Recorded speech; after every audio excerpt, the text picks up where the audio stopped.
alive! It's alive! It's alive! I want to play a game.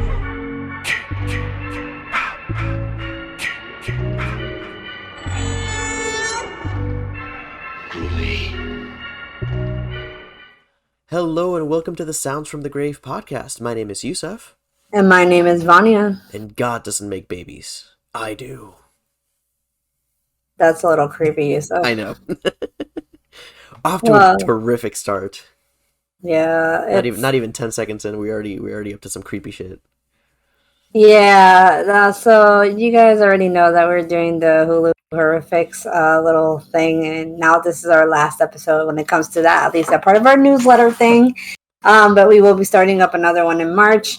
But this is just practically wrapping up all the movies that we did for Hulu. For the majority of the time, they were fucking garbage. But hey, yep, we chose some stinkers. We really did. Yeah, we really did. But yeah, there's just a lot to get into, especially since we kind of had a little bit of a mishap last week, so that kind of stuff. So this one's kind of a two-parter review, because last week we were supposed to have an episode out for the film Almost Human. When I sat down to edit the audio, something happened with our recording software where it never stopped recording after we finished the episode. So we had like 48 hours of material of white noise. And my computer was like, yeah, no, that's not going to work. So it just destroyed everything. So I'm like, shit, there goes the whole episode. So we decided, all right, we're going to talk about Almost Human real quick. And then we're going to dive into the other film that we're supposed to be discussing for this episode. Yeah, I mean, it's not like there's really not much to discuss on. Yeah, there wasn't a whole lot to say. A lot of the times, what we did about this movie was just complain. And say a bunch of bad shit because it was awful. We'll say this, Almost Human was fucking awful. 100%. It was horribly acted. It was horribly edited. Not horribly edited, but like with the effects, I guess. Oh god, it was stupid as hell. Super predictable. And it was a lie. Like it's like we said this in the last episode we had recorded, but it's one of those movies where the poster is better than the movie. Because the poster looked really cool. It looked like hand-drawn, like Drew Struzan, Raiders of the Lost Ark, or like Star Wars type stuff. We're like, okay, this looks kind of cool. Or Stranger Things. Or like Stranger Things, yeah. It looks like that kind of like hand-drawn type of poster. And yeah, the poster is the only good thing about this movie. Yeah. So, yeah. Giving a ranking of this one, because like I said, it's going to be real quick and like quick and dirty. We're not even going to get into that because I don't want to anymore. We already spent like an hour and a half talking about it, and then that got interrupted. That's a sign that we shouldn't have even talked about it in the first place. Like not even that, but most of the time when we were like recording for the Almost Human episode, we almost got distracted talking about something else, and we just kept striving off of the topic. It was like, okay, no, back on subject, because we did not want to talk about this movie at all. Yeah, so if you want to watch Almost Human, fucking don't. If you want to have a ripoff of a little bit of Evil Dead, the movie is supposed to be placed in the 80s, but looks nothing like it. There's a car that I used to own, and this is supposedly supposed to take around the time of 1989, and the car was 1993 Toyota Corolla. And yeah, so it wasn't very consistent, and the acting was really bad. It was very rapey. I don't know what else to say about this other than it was fucking weird. And it's basically like your next door neighbor just got possessed by aliens and then is just killing everybody for no fucking reason. Yep. And really bad flashes of something that happened to him on the ship, but it was very vague, and it was just a lot of acting and overreacting of like foaming at the mouth kind of thing. Yeah. Not to mention the lies in the Hulu description where it says like in all caps, warning, extreme graphic violence. And I'm like, oh hell yeah, this is what we're supposed to be getting into. No, that was a lie. There's little to no gore in this movie. And I'm like, this sucks. At least give me something gory to like look at. If the story is not going to be good, at least give me something. But no, this movie. Give me Thanksgiving kind of vibes. This movie gave us dick. Yeah, so I think it just received my lowest rating, which is like a 2 out of Yeah, that's the 10. same. I think I gave it Tombstones. 2 out of 10 tombstones. 2 out of 10 headstones, tombstones. I don't know. Tombstones. We keep changing it every episode, but 2 out of 10 graves. There we go. Yeah, There we go. this is That'll really work. bad. I like that one. I only give it a 2 because the graphics on the poster were good. Yep. And some practical effects were all right, but other than that, it was still solid. Yeah, that was And the plus, only like, also when they were trying to have tentacles out the mouth, you can definitely tell the actors were holding shit onto their mouth, just like to try and make it seem like they're possessing somebody through like tentacles coming out their mouth. But you can clearly tell like there was like a tube that they're holding between their teeth, like just till they like just like. I'm sorry if that just kind of sounded really rapey in your ears, but yeah, it's just like complete overreacting, gagging. It's just a really bad B film with some sex and elements that is very rapey. Yeah. Yeah. Not to mention the whole thing that you were talking about too, with like the opening that looks like the Law and Order theme. Oh yeah. Yeah, it has a Law and Order kind of feel to it, and like in the beginning, I'm like. Oh, and another thing that I really did like was the beginning, when they had the news go on, like all about the news about the aliens and stuff. I was like, okay. That was good. Yeah, see, like that was a good start. So I was like, okay, it's an interesting start. You get the guy that gets taken by aliens, and then we immediately cut to like these crazy, like news footage montage. And right after that is when he immediately goes to shit. Yeah, so the beginning was pretty solid. The first 10, 15 minutes. And then we get the Law and Order kind of title, and everything just goes to shit after that. So yeah, Almost Human, horrible. Don't watch it. Don't watch it. Don't watch it. Poster and that montage and some practical effects. That's it.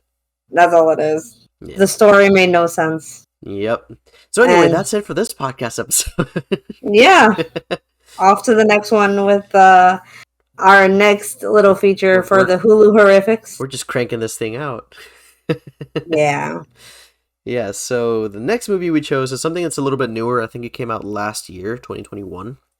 Has a good, like cast to it. It's has a big name casts on it. But the movie we're going to be talking about is False Positive.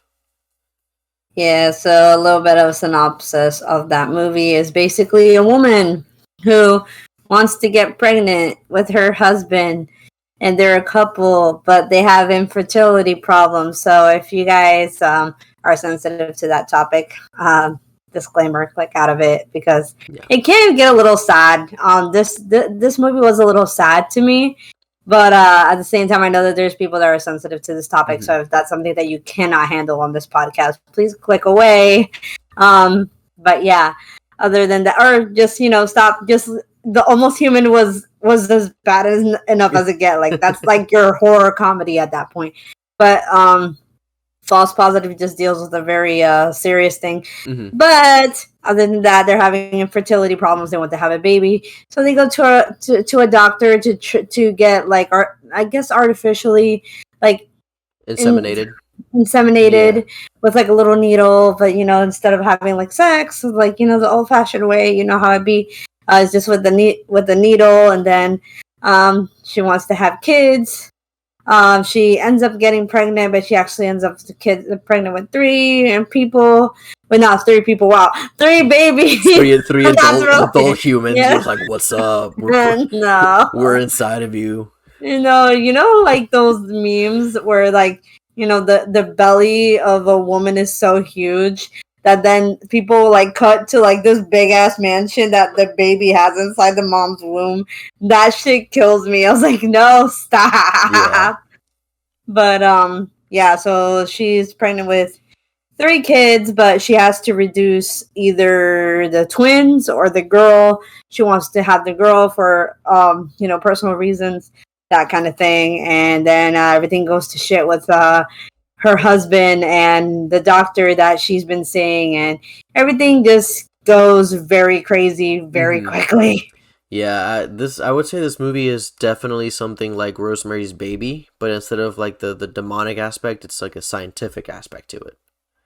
Like a sci-fi thriller horror. Yeah, but instead of going for the devil's child, it's literally just going for something, scientific Yeah, instead of like supernatural. Which was, I mean, it basically. was, yeah. This movie, like Vanya said, does deal with some very serious subject matter in terms of that. It also deals with subjects of abuse because Hmm. this movie is straight up just gaslighting almost the entire time. It's like gaslighting this poor woman the entire time. Yeah, Like unfortunately, it's tough. it's really sad. Yeah, But anyways, we're gonna go into it because, or else we're just gonna go into a really sad fest. I mean, we're probably gonna still talk about it anyway because yeah, there was some stuff that I enjoyed about this movie, and then obviously some stuff I didn't like. But that's something that we go into. Stuff we yeah. didn't like, stuff we didn't like. Our final thoughts and favorite Favorite scenes, like killing, probably favorite favorite scenes, scene. and then final thoughts because there really weren't a whole lot of kills in this movie. Yeah, So like I wouldn't really count kills in there because like there's only like what 2 kills total I think. yeah. So, um, but in terms of the cast too, I mean this is the great acting here too because it has a really star-studded cast. You have Ileana Grace from I think it's from Broad City. It's a comedy show. I think this was like one of her first serious movies, so that was she was amazing in this. She was really good in this. And then you have Justin Theroux as her husband, who's also an amazing actor. He was in American Psycho, Charlie's Angels. He had a cameo in a Star Wars movie at one point. And then the Doctor himself is actually played by Pierce Brosnan, so James Bond, one of the James Bonds. And he's also going to be Dr. Fate in the upcoming Black Adam movie. So there you go. Look at that. Yeah, Yeah, so plenty of people. nothing, B rated Yeah. here so Oh, far. that reminds me actually. When I was looking through the cast, just to like, cause I remember seeing a name that was like, man, this name sounds familiar. It was Sophia Bush. I looked her up, and I was like, no wonder I know her. She was in Stay Alive. She was the goth Yeah, girl. Bush. No, you remember the one about the video game where if you die in the game, you die Yeah, in real life. like She was the my goth girl. obsessive. She was the goth girl in that. She was October. So that was Sophia. Corgan, the girl that's like in her fertility group. Yeah, hold on, give me one quick second. Because I abused the crap out of this movie. Like I was so obsessed with Stay Alive. I don't care. Oh, that movie was great. The fact that it got such a low rating, it makes me really sad. But I really do love that movie. I mean, yeah, it's like shit, like 10% on Rotten Tomatoes. Like it's It's bad. still worth it though. That movie's great. I love that It's not even a guilty movie. pleasure. It's just a movie I like too. Yeah, I thought it was a good concept. It's a Yeah. very simple and straight to the point. It's a very not a very 90s because it didn't come But out it in the feels like a 90s. It feels 90s very movie. It 90s. feels Yeah. very 90s because that's like right at the edge of like the 90s transitioning into the 2000s. Yeah, like it's almost like I guess well, I wouldn't say Scream, but something of the sort, Yeah, something like The Like it had a Faculty. very Scream. Like The Yeah. Faculty, something like that. Like very much like a teen oriented like horror movie. Yeah, it Almost, or is. like Final Destination, like something like that. Yeah. Yeah. I like that Anyway, movie. we're not talking about Stay Alive. That's actually gonna be that. We're probably gonna have to do that for another episode though, because Yeah, that's for a movie sure. we definitely have to talk about because that's a great movie. I don't care if it got 10% on Rotten Tomatoes. No, it still gets 100% on our in our hearts, Yeah. in our rotten hearts. My Rotten Hearts. But anyway, back to False Positive. Uh, Initial reactions.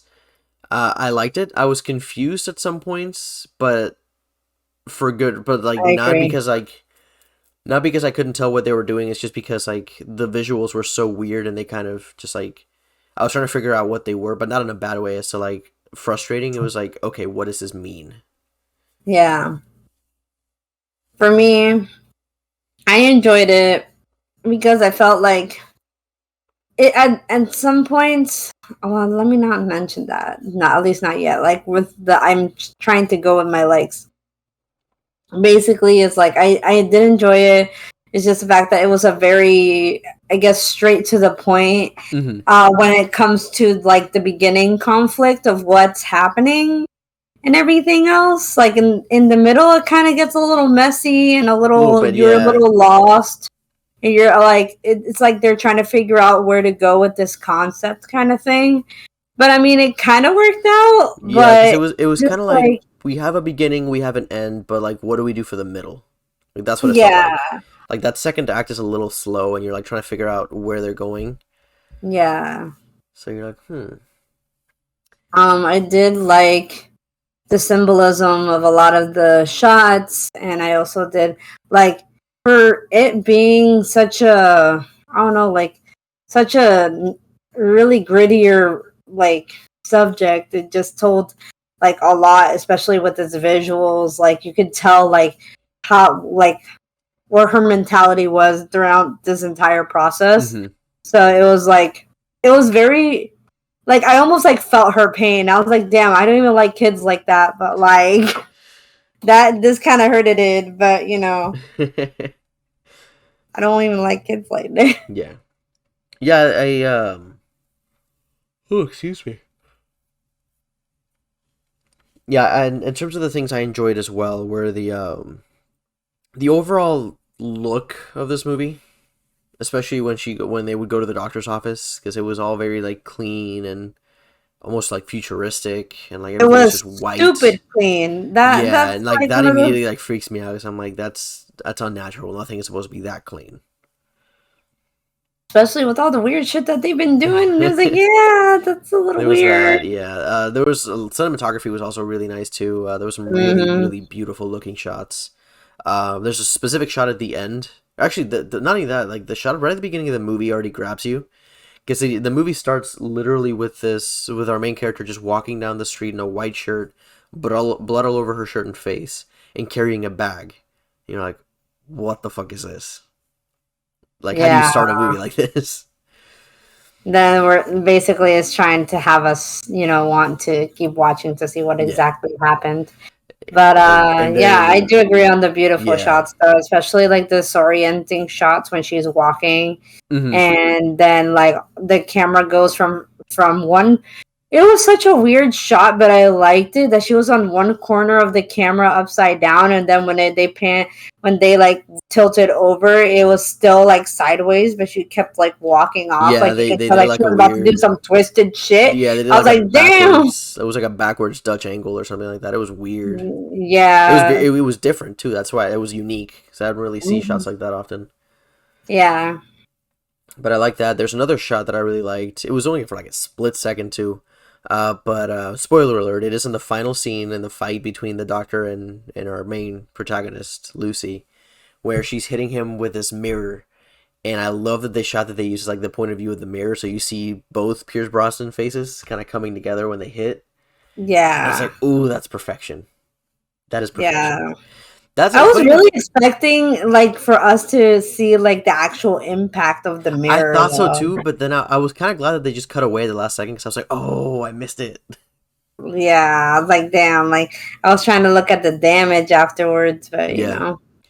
And then something I noticed too. I don't know if it has something to do. It might be part of the symbolism, but there's a lot of shots and a lot of scenes where you see the characters like twice, like doubled because of a mirror. So, for example, there's like the scene where I think it's like the scene after Lucy almost drowns in the tub. Yeah. And then she's just standing in front of the mirror next to her husband, and you see both of them, like one next to each other, instead of like a weird angle. It's almost like they're facing each other, like the two mirrors are facing each other.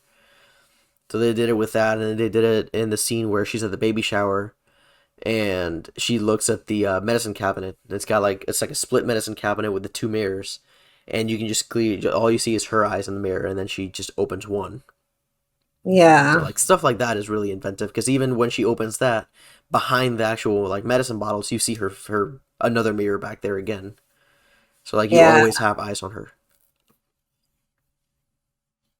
It's like she's trying to grasp like a form of reality because she doesn't know what her reality is. The one thing that fucking pissed me off every single time was like every time I said, "Oh, mommy brain," like I was like, Shut up. stop. Like that's like so fucked up. Like what is that's a real thing she's dealing with, like, but I mean I get it. It's all a part of the story and that kind of thing. It's like, and also like the references to Peter Pan, which also was like very interesting. Yeah, it was. I didn't get the references at first to Peter Pan because I was like, what does this have to do with the story itself? Yeah. And honestly, I still didn't really get the references to it, except like... Basically, I think it's because her mom used to read her that book all the time, or like have her watch like it's like some kind of play. It sounds like. Yeah, but I was just thinking like, what? How does that relate to the issue of motherhood or like infertility? Like, that's what I didn't relate to it. I don't know if it was just like an anchor to humanize her, or something to, like, related to the actual overarching story. Like that's what I couldn't figure out. Well, that's the thing, though. I mean, I get where you're coming from. It's like the fact that Peter Pan, like, it's like supposed to be like this person that kind of takes the kids away to like, basically the afterlife. Like Peter Pan's not supposed to be like a boy. It's kind of like alluring the kids away from life, and after they die, like they just go with Peter Pan because basically they never grow up because all the kids are dead. Yeah. So like there could be that could be an issue with like like I think it's called a stillborn when like the baby dies during childbirth. Yeah. Something like that. That could probably be something. Something else I was thinking too was maybe you know how in the book and in the movies Peter Pan has a thing with his shadow. Yeah. And obviously a shadow is like a darker version of yourself, so maybe that has something to do with it as well. Yeah. For the part that it was like with the shadow, I thought more of like the twins, like it's almost like a good and evil kind of thing. And again, that's what I related to with like all the mirror imagery. So it's her fighting herself at first, because like she's trying to figure out what the situation is. Exactly. Which makes sense. But also, like, but she also knows how to, like, trust her intuition and know that something was really wrong. But something was really, really wrong when she didn't realize that, spoiler alert, that she was going to have the boys instead of the girl. So that was really sad. Which was insane. That was just an insane premise to begin with, because they were like when she does. I kind of knew. I was like, "Yo, damn!" Like this. Yeah, this I already had a feeling that it was gonna happen. I just mean like the whole thing leading up to it though was weird. Yeah. Like not weird in a bad way, but like weird in an interesting way, because I had never thought of anything like that. Where she's thinking, "Oh, I'm just gonna have the one baby." Turns out she's having 3 babies, so twins and then a girl, like twin boys and a girl. And I'm like, that's interesting. And then they tell her, by the way, you're going to have to choose which one lives. Do you want the 2 boys to live or do you want the girl to live? Because you can't have all 3, because otherwise it will kill you. Yeah. So I was like, wow, that's interesting. There has been instances where I think that's actually happened in like some birth situations, but it's a very rare case, if not, then it's either premature or, one twin, like they say, I almost ate my twin in the womb kind of joke. So it's like, I feel like it refers to more that. But I do get it. It was like a life or death situation because she was kind of like almost artificially inseminated, even though she was technically raped. Yes. And so it reminded me too much of Don't Breathe. Don't Breathe. I was like, I was thinking that too. Oh my god, not this again. Yup, especially at the end when you find out what Pierce Brosnan has been up to. Yeah. But yeah, and I think it also has to do with the whole feminist thing of, hey, she made her choice, but the man decided to ignore that choice anyway and just do whatever he wanted. Oh, that's right. And that's the same thing that even happened to her in her job, where as soon as she got pregnant, they were like, hey, by the way, we're going to pull you from this account because we don't think you can handle it anymore. Yeah, because you was pregante. I was like, damn, this is like the most... Well, it's not the sexist... This is not a sexist movie, but it deals with very real situations that women go through. Like, honestly, I am very pro-choice. And there are some people who may not agree with what I'm thinking of. It's just like, if a woman is not ready or if she has to make a choice for either the baby or for her, it's ultimately her body. And the men can't be selfish just because they want to live their dream as a dad. Like, y'all have to really understand each other. And mind you, the man can have symptoms when a woman is pregnant, but she is the one ultimately feeling all of it while men just sit back and watch. They're like, I just impregnated you. So, yeah, this is for you to bear for 9 months. Which you can even see in the movie itself, like after she decides, like, hey, I'm not going back to the doctor, I'm going to go with this midwife, Grace. The husband's immediately like, oh, like, he's the one that gave us our baby. It's like, he's the one that got us pregnant. And then she immediately says, got me pregnant. Yeah. It's like, that's right. And of course, he's like, oh, you can't do that. It's my baby, too. And he's like, you're not. And I'm over here like, you're not the one carrying it, though. Yeah. It's her choice.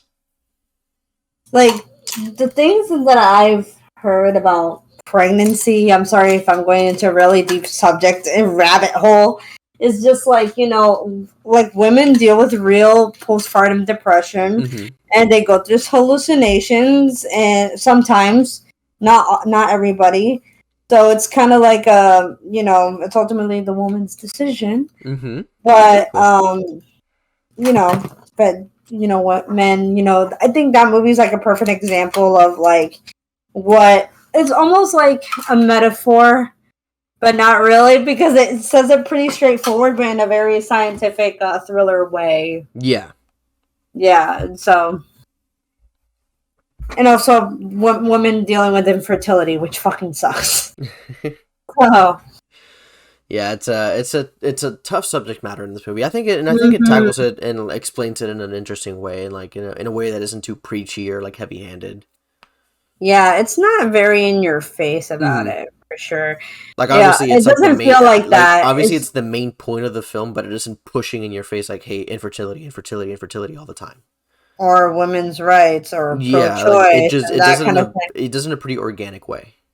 Yeah, like you see the situations that women are put through and some, things that may be familiar that we're dealing with nowadays. So yeah, it's a very heavy subject. But other than that, it's kind of like she deals with a lot, and this the fact that the husband and the doctor have something going on is like the most disturbing thing of all, because it's like they planned it, because it's kind of like they're trying to have like a master race of like men to like basically it's I the way I took it is that they were trying to impregnate women with mostly boys, because it's like to pass on the seed. That's exactly it's almost what it was. like, but it's kind of like, you can't have any other girls, because if not, they're exposed to like pedophiles and all this other stuff. Yeah. But mind you, like in the majority of cases, I'm not going to say all, because men are also can go through sexual abuse and all that stuff as well. But women can be very vulnerable when it comes to pedophilia or like, sex trafficking or what have you. So it's kind of like they're trying to make mostly men just to like keep passing on this like pandemic almost. Yeah. Not only that, this dude is like, he's almost like a Nazi scientist or something. Yeah. Because he's like, oh yes, like there's a scene at the end where he where he kind of explains everything, and he's like, by the way, it wasn't actually your husband's sperm that I put in you, it was mine, because I gave you the best genes possible.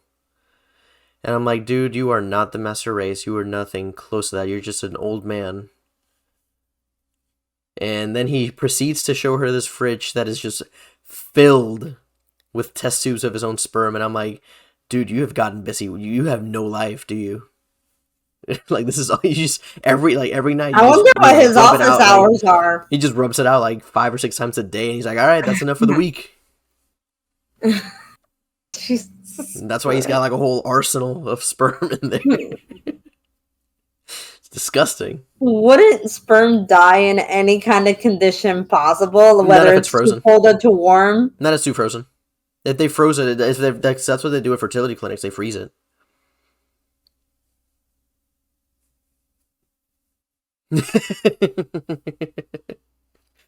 Yo, Yeah. pregnancy's scary.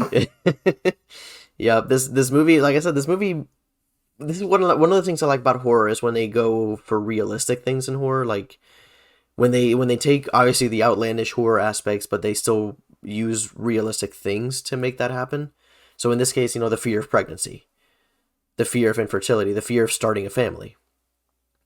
Like, Say it these louder are for people in normal, the back. rational fears. This movie ratchets them up to 11, but it still gives you that primal fear of like, am I good enough for this? Or, is this going to hurt me? Is this going to hurt my baby? Like that kind of stuff. Yep. So like, good job, False Positive. You did a good job. Yeah, it's not. Obviously, there are some downfalls to this movie. Yeah. But Again, it the was one middle. of the better of a lot of the movies that we chose for the Hulu. Yeah. I think it's one of the better ones. Because it makes you think about a lot, even though like it's not very in your face and all this other stuff. Like you just kind of enjoy to see where the plot goes. It can be, I guess, slow in some aspects. But yeah, we can get into our dislikes whenever you're ready. I mean, dislikes wise, I didn't really have a whole lot of dislikes, except for like we said earlier, that middle section. It was like about like 25 It was very minutes. slow. Yeah, about 25 minutes where it felt like it dragged a little bit, just because like right after she got pregnant, and then they had her make the choice about which of the babies to save. Like right after that, it got a little slow, because I think like she was still like trying to figure out what was going on, like bit by bit. Yeah, but like also, they would cut too much to like her career troubles, but then it would cut to something else, and then it would cut to this, cut to that. The dude. It went back to the job one. The job seems to have been left out. The job seems and then the whole thing with like the award ceremony. Yeah, that was just like that didn't really need to be there and that kind of stuff. Like it was just like like it just felt like they had like a structure, but they were like, all right, what do we put in between like the middle and like this beginning and end? Like how do we get to that? Like that's where I think it struggled. Yeah, I feel like I went through her entire life, and I'm like, okay, but the work and the ceremony told nothing about the story. Everything else in between did. Yeah. So I don't know. And on the food orders, the food. Yeah, I'm like, what does that have to do with anything? I was like, why? Every time I'm like, isn't she supposed to be kind of being on top of this like account for the company, but then she's ordering food but no, they're like kind of treating her like a secretary or something now. It's, I don't know. It was like a little weird. Like that, I just didn't know what was going on with that. Yeah, and another thing that I will complain about is if they had gotten rid of for budget wise and for time's sake wise, they would have gotten rid of those shots. I feel like we wouldn't be so lost when we get to the scenes where, all of a sudden she appears in the hotel room with like the doctor and the husband. Like obviously we'd see the camera view that she kind of catches her husband with the nurse, and then he goes to the room, and then she's magically in the closet. I'm like, yo, how did you get from point A to point B? It's all like weird seeing dream sequences, yeah.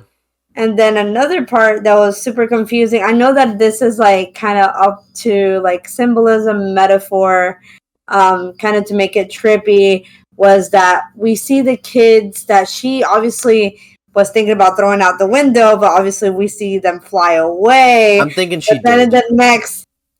But then like she gives the babies to the husband, and they're somehow still alive, and I'm like, what I'm thinking is that like. By the way, spoiler alert, sorry. Yeah. So yeah, so what she decides to do is she ends up keeping the placenta of the unborn girl. Yeah. And the fetus, the smaller fetus, and decides to in like a weird dream sequence, she like sends the two twins like floating into the air.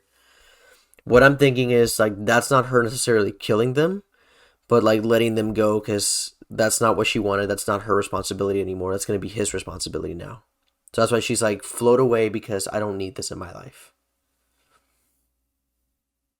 Which is why she at the end proceeds to try to nurse a fetus that's clearly not alive.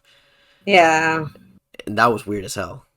Yeah. It was very Lynchian. Like a lot of the dream sequences and like the weird visuals were very much like David Lynch.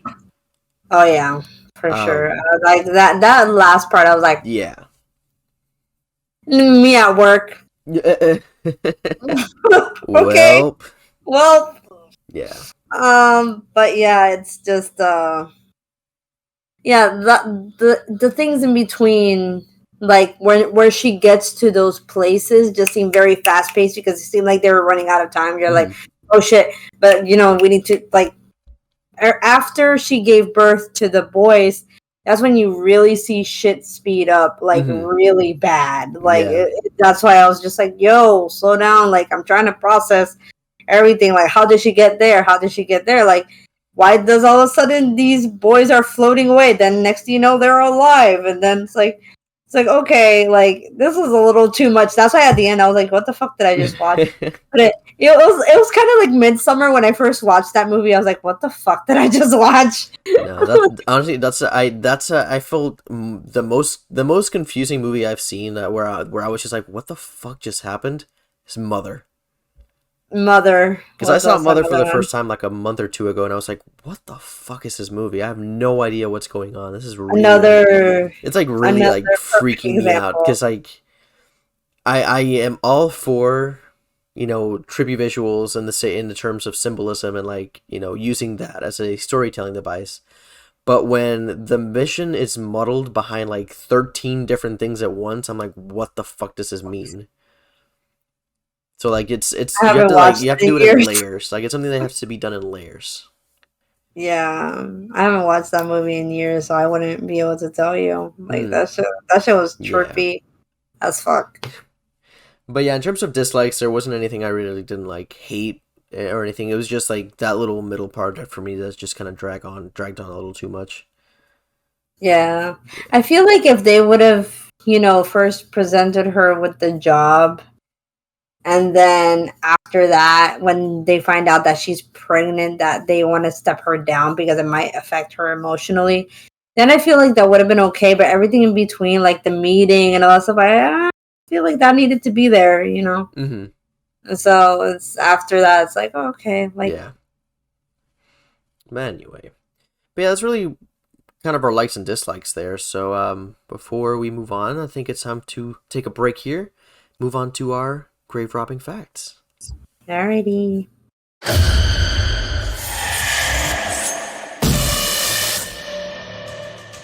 And welcome to our grave robbing facts. What are you doing? Come on.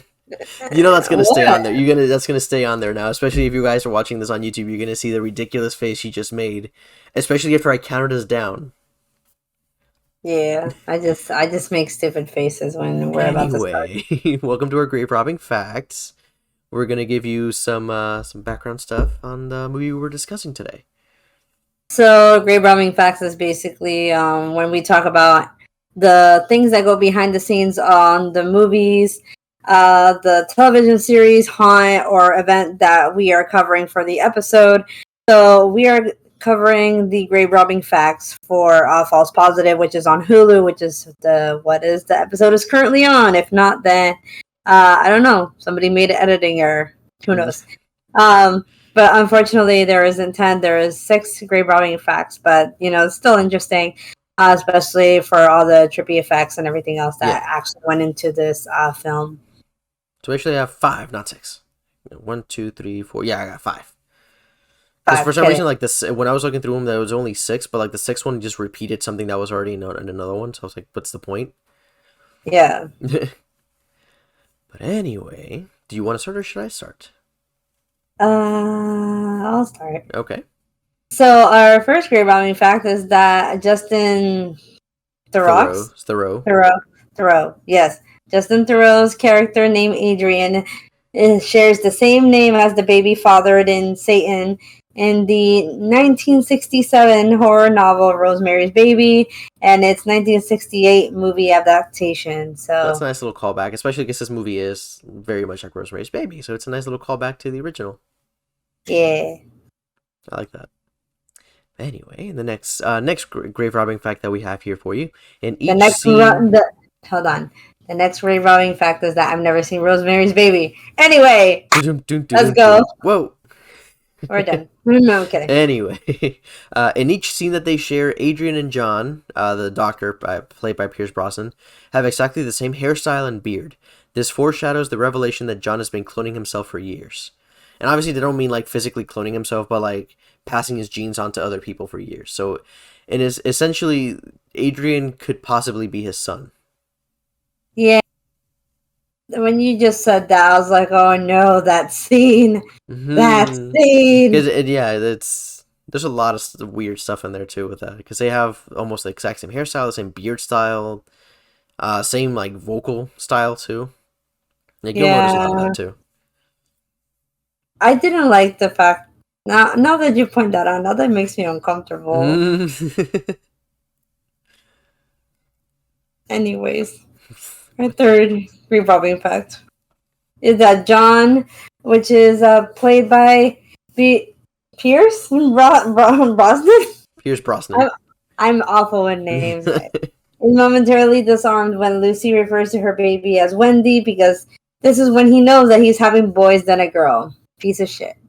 But yeah, that's when he's like, "Yep, I know you said you wanted a girl, but I went up in there and gave you the two boys instead." Yeah, and I'm not gonna tell you because I'm just gonna let you live in your delusion. But here we are. And then next grave robbing fact here: Adrian picking the name Adrian Jr. for the boy once again foreshadows the fact that he knows his son, quote unquote, will be another clone. Creepy as shit, yo. Creepy. I just thought that just most men like to have their babies named after themselves for I don't know what reason, but you know. I don't get that. Anyway. So you're gonna name your kid Yussef Jr.? No. If I ever have a kid, his name is not gonna be Yussef Jr. or their name. Oh, they're just gonna be No Face. Yeah, so he's gonna be called No Face. Oh, come here, little No Face. It's time for breakfast. Okay, Daddy. And I just look and like it cuts to my child. He literally has like no face. He's just a blank expressionless like piece of flesh. And you're like, oh god, the hell, Yussef. A shit of nightmares. And our last sad grave robbing fact, because you know this is short. I think this is the shortest we've ever had it. I think we have, yeah.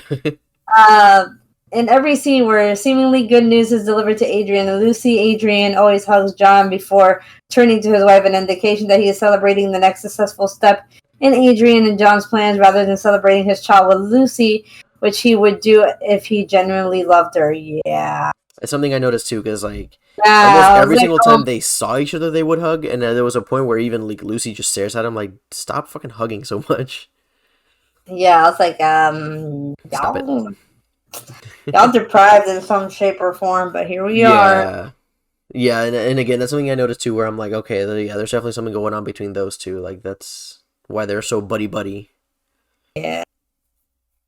But yeah, those were all of our grave robbing facts. Disturbing, but you know this movie is disturbing, but at the same time it was good.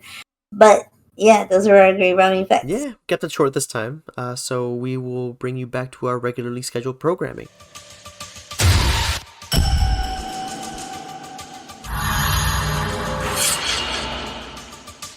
And welcome back. We were discussing still false positive here. We went through our likes and dislikes. Now we're going to discuss our favorite scenes, or scene, if we only have the one, and then our final thoughts. Yeah, so I think, like, you know what I liked is when she, well, I think my favorite scene does have to be when, she is in the shower, in the not shower, but in the tub. Yeah, because when she like slowly sinks in, like, you know, the blood kind of breaches from her, It's almost like her from jugular was her cut. cleavage. Yeah, and then like it goes down, and then it turns the water really red, Mm-hmm. and then when she sinks in, like you see the doctor's face, but it almost looks like a devil in a Mm-hmm. sense, like And almost not foreshadowing. only that, what you see is like a mix of Adrian and John's face like at the same time. So that's when you're like, oh, it Yeah, could be, like related. yeah, it reminded me of one of those little like psychology blotches thing. Like a I Rorschach. was, yeah. So I thought that scene was actually really cool, and Mm-hmm. Yeah, that was a great um, scene. so Yeah, that was one of my favorites too. I really like that. I also like the scene that I was discussing earlier when she decides, hey, I'm not gonna go back to Dr. Brosnan. I'm gonna call him Brosnan now. um, because like I don't trust him. Like there's something off about him. So I'm just gonna go to this midwife, and then like they have that whole argument, and she's just like, nope, it's my decision. I'm gonna do what I'm gonna do. Which that was a great scene. The reveal strong message. scene was great too. Like when we find out exactly what he did to her Mm, and how Adrian was involved in that as well. Like that yeah, to me was mind blowing. Like I already knew that there was gonna be like something similar to that, but just like I wasn't expecting it to go as dark as it did. yeah, me neither. I was like, oh man, I feel like I'm just watching Don't Breathe all over again, but in like another like thriller horror way. hmm Yeah, but those two scenes specifically were like the ones that jumped out at me the most.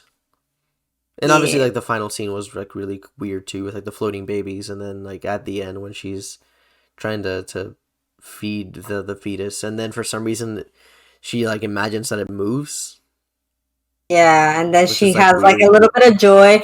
Like I get, like, you know, it's like she kind of has like a small little moment of bliss, Hmm kind of thing, you know. And then Yeah. after that, it's like, all right, but hmm it's a little weird.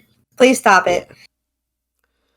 But another scene that I did like was that when we were introduced to the midwife, of course, we were introduced to her as this voodoo kind of like midwife, that kind of thing.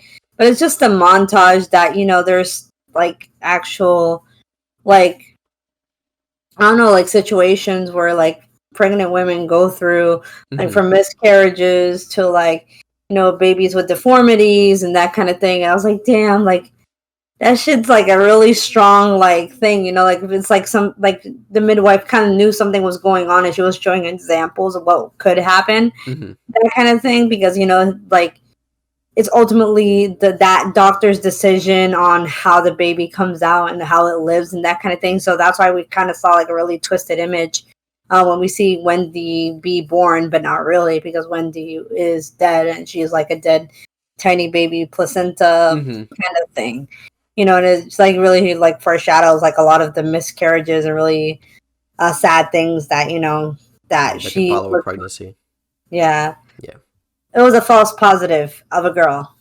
hmm But obviously, if you also look at the title, another play in that is like you see the like two eyes in the title, and one of them is blurred out, like basically symbolizing the twins, which is kind hmm of great. Yeah. Oh, I never noticed that. That's pretty good. I like that. Yeah, That's cool. Yeah. But yeah, like I said, those three scenes like really carried the movie. Like obviously yeah, everything, like a lot of stuff was beautiful, like visually and everything like that. But in terms of pushing the story forward and also like really hooking you in, like those scenes were great. yeah. I mean, I wasn't entertained for the most Mm-hmm. part. Like I It said, was. in the middle part is Yeah. when it kind of dragged on a little bit. That you just kind of have to keep focusing on what actually is happening. Mm-hmm. But And yeah, all when this other I when I looked it up on Hulu, I didn't see the runtime. I was like, oh, because of like the actors, I'm like, this is probably gonna be like a 2 hour, 2.5 hour movie, kind of like Mother. And I was like, it's only an hour and a half. stuff. Interesting. They had a lot of elements to try and fill, honestly, but at the same time, like another scene that I feel like it could have gone without was the constant repetition of the papers that she found. But that's about it. But Yeah. that's a preference thing. Mm-hmm. Yeah, but final thoughts wise, like I said, it was an enjoyable movie. It is a darker subject matter, but it is Hmm. told in in a pretty good way where it isn't too heavy handed or anything like that. Um, And the visuals are interesting enough to leave everything up to interpretation, and to like kind of be like, keep you thinking of like, oh, like what could this mean? What did that mean? And again, the Very acting was open great. ended. Yeah, and again, the acting on this was great too. Like, everybody did a terrific job in this. Yo, the screams though, that shit. That scene with the screams was crazy. Yeah, I was like, damn, like I felt her pain. I was like, damn, like I'm not pregnant. I even felt that, you know. Yeah, but well, yeah. What were your final thoughts? Like, what did you think? I enjoyed it. Like I said, it just, it showed a very strong message in a horror thriller way, but it did it like where it's not too much in your face, and it's something that you can stomach, and it's a little bit of a sci-fi with a lot to do with science, nothing super like slashery or nothing too supernatural. It's something that it's all done by science, and for the love of cloning and making like master race kind of thing is a very weird way to go about it, but I think it did it pretty beautifully, and I think I would give it a 7 out of 10 tombstones or headstones. Yeah, that's actually what I would give it as well. Yeah, I was thinking doing a 7 out of 10 on that. Yeah, pretty nice. Yeah, because if they had tightened up a little bit on that middle section, it would have been a lot better. But outside of that, it's a really good movie, really entertaining. I highly recommend that you guys check it out if you haven't already. Yeah, if all of the ones that we covered is a disappointment, this will probably not disappoint you. Especially if you like A24, because this was done by A24. Nice. So they make some good quality stuff. Yeah. But yeah, that is the end of this episode. We had fun with this one. This whole month was like up and down with the quality of these movies, because I felt like I said, we started off at a normal pace with like Willy's Wonderland, where I was like, it's a decent movie. Then it went downhill with Pure, and then we've dropped off with Almost Human. And then we were in this deep, dark, depressing tunnel, and then we found a step up, a ladder, took us right back up with with False Positive. Yeah. So I'm grateful that we left that one for last. Yeah. So can you imagine? Oh my god, if we had Willy's Wonderland, then this, and then had to sit through Pure and Almost Human, just like close out the month. Yeah. Oh my god, that would have been horrible. Jeez, that would have broken me straight up. That would have straight up broken me. But we ended on a high note, at least with Hulu horror films. But if there's other horror films from Hulu that you guys recommend that are not shitty, we're all ears, so we can actually watch it. And then maybe potentially, if we revisit, do a sequel, because you know what we love about horror movies, the infinite sequels. We could do a sequel to Hulu Horrifiers. Yeah. Hopefully with better options. Oh yes. Well, I mean, I think it's kind of good to have at least like one bad movie on there, though, because like not all movies have to be good. Every once in a while you have to come across a stinker. Yeah. Because it's always fun to kind of tear them apart. So. That too. Yeah, but yeah, that's all we have for this episode for this week. Before we leave you, we are gonna go through our basic stuff here. So Vania, where can we find you? You'll find me on Twitter and YouTube under HHN Cultist. I basically do like makeup and park vlogs and anything that has to do with Halloween Horror Nights and Universal Orlando, anything with horror. So if that's something that you guys are interested in, check me out there. I'm hoping to drop more, speculation stuff as we get closer. We were supposed to get an announcement today, but I guess that didn't go through. Isn't that what the thing where like the nobody followed instructions? Equation. Yeah, no, the equation that they did. Oh, yeah, I didn't think that was gonna be a thing. I think that was just them trolling people.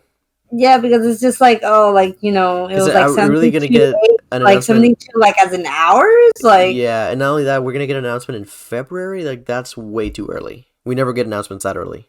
We've had it in the past though. Yeah. So usually I think we get them in like April and May.